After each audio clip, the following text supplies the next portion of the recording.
Our next speaker is Hilary Pan, who is also working in Yumi Ejiri's lab at Oberlin College.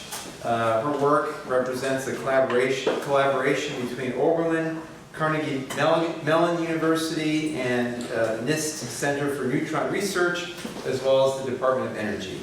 The title of her talk is Polarization Analyzed Small Angle Neutron Scattering of Manganese Ferrite Nanoparticles.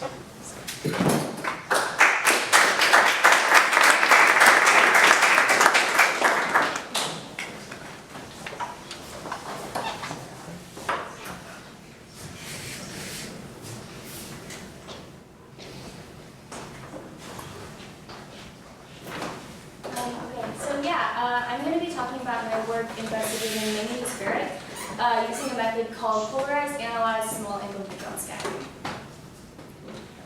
So magnetic nanoparticles are useful for several practical applications, such as ultra-dense data storage and biomedical practices. And so for data storage, these nanoparticles can actually be encoded with information in the form of binary code. And since these particles are extremely small, we can store a lot of data within a very small space. Magnetic nanoparticles can also be used for biomedical applications, such as targeted drug delivery systems and hyperthermic cancer treatment. But before we can actually use any of these applications, we have to first understand the materials themselves, because while we understand them in bulk quantities, we don't really understand them all that much on a nanolink scale where they can act very differently. And we also need to understand the magnetic properties before we can apply them to any of these applications. Okay. So our measurements were taken using a method called small angle neutron scattering. And these measurements were taken at the NIST Center for Neutron Research, which is located in Maryland. And so first, the neutrons are scattered off of the sample, and then we detect them using a 2D detector like the one shown here, where the brighter spots in the middle are where we have the most scattering, and the darker spots around the outer edges are where we have the least amount of scattering. And we characterize the scattering in terms of Q space, where Q is just the scattering vector, and that's just related to the angle between the incoming and outgoing neutron. And the relationship is shown here with this equation. And we've been working with temperatures between 10 and 400 Kelvin and applied magnetic fields of 0 to 1.5 Tesla. Okay. So we've actually been using, we've been working with a specialized form of sands called polarization analyzed sands, or PACE sands. And so here is a diagram of a typical setup. So first we have the supermirror, which polarizes the incoming neutron beam. And then we have a flipper, which selects the spin state before it hits the sample. And then we have the sample along with the applied magnetic field. And then we have a helium-3 cell, and that just selects the spin state after it's gone through the sample. And then we have a 2D detector. And there are 4 possible spin states. There's up, up, up, down, down, up, and down, down. And using PACE sands, we can isolate the component of magnetic scattering both parallel and perpendicular to the applied field. Okay. So in previous nanoparticles, such as 9 nanometer iron oxide and 11 nanometer cobalt ferrite, what we've seen is the moments don't necessarily align parallel to the applied magnetic field as it is generally assumed. For the iron oxide, what we've actually seen is that there's a magnetic core shell structure where the core is actually aligned. The core is actually aligned parallel to the applied field, and the shell actually cants perpendicularly to the applied field. And with cobalt ferrite, what we see is that there's no shell formation, but there's actually a uniform canted magnetization within each individual nanoparticle, and there's no correlation of that cant between neighboring particles. So we're currently working with a system of manganese ferrite, and these nanoparticles were synthesized using solution chemistry methods, specifically a reaction of manganese and iron precursors with an oleic acid as our surfactant.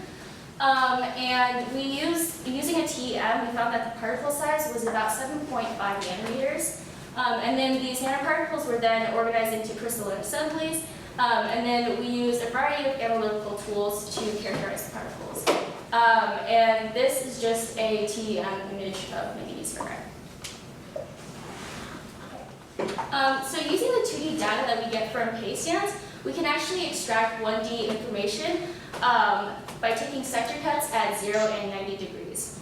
And so for our sample, the structural scattering is actually isotropic, and that just means that the properties aren't directionally dependent. And then we come up with 3 spatial Fourier transforms, where N is our structural scattering element, M perp is our magnetic scattering that's perpendicular to the applied field, and then M parallel is the magnetic scattering that's parallel to the applied field. Okay. So for manganese ferrite, what we see is there's an interparticle diffraction peak centered at about 0.085 inverse angstroms. And the structural element, or N, which is this top graph over here, we see that the data fits really well with a 7.5 sphere in an FCC arrangement. And we see a similar arrangement for M parallel. And M parallel is this lower graph down here. And what we see with the M parallel is that in high fields, the moment ordering actually persists from nanoparticle to nanoparticle. And that's some of the conditions over here that are clustered over here. But when in remnant field, we see that the coherence is greatly reduced, especially as the temperature increases, as you can see with the pink and the purple down below. And that was all pretty much normal and what we'd expect. Here is actually where we see some very unusual features, and this is M perp, or the perpendicular component. And what we see is that the data actually fits to both an FCC and a single particle arrangement. And this is really peculiar. In past nanoparticles, such as cobalt ferrite, what we've seen is that the data fits to a single sphere model. And for iron oxide, we actually saw a dip in the graph, which indicated to us that there was a core shell structure. But here, we're actually seeing both a peak and a sphere form factor. And in terms of trends, we see that there's an interparticle peak height that decreases as the temperature increases, and then at 400 K, the interparticle peak is completely suppressed. But in terms of the field effect, we found it very hard to isolate what some trends in the field, because there's 2 things going on at the same time. And we think that these results suggest to us that there is a Canton moment structure that's consistent across all nanoparticles. We've also gotten some really unusual results regarding the spin flip cross-sections, or the up-down and down-up. In theory, we'd actually expect these cross-sections to be equal to each other, but we actually see that down-up doesn't actually equal up-down. And we've analyzed the data by taking the down-up and then subtracting it from the up-down and then angularly averaging them at the peak location. And what we see is that there's actually positive peaks at 90 degrees and 270 degrees, and at 0 and 180 degrees, the subtracted up-down and down-up are equal to 0. We also see a variation of peak sizes that depend on the temperature and the field strength. We don't actually really know what's going on here. We have a couple of ideas. One is that it could be a multiple scattering effect at the bragg peak. And we're actually going to be testing that by experimenting with a glassy sample where the ordering isn't as clear, in order to diminish that effect and see what happens. It could also be because of a chiral structure, which is something that favors the formation of a non-symmetric sample, in which the discrepancy that we see here is more intrinsic.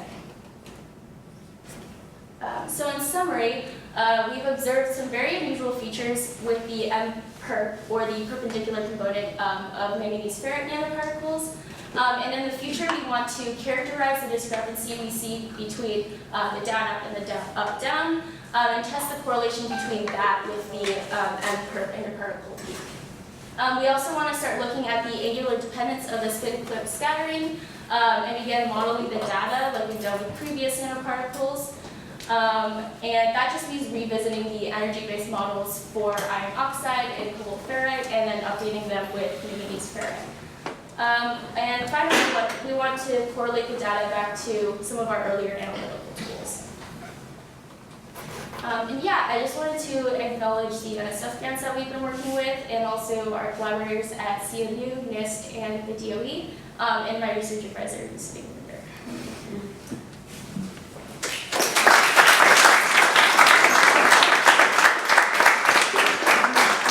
Okay, thank you, Hillary. Questions? So, you mentioned different applications, possibly biomedical applications. Your findings so far, do they make this look more promising or less promising, or about what you expected for potential future applications?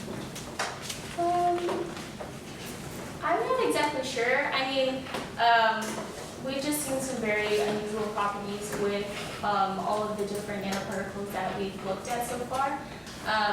But yeah, I'm not particularly sure. Maybe too early to characterize. Yeah, definitely.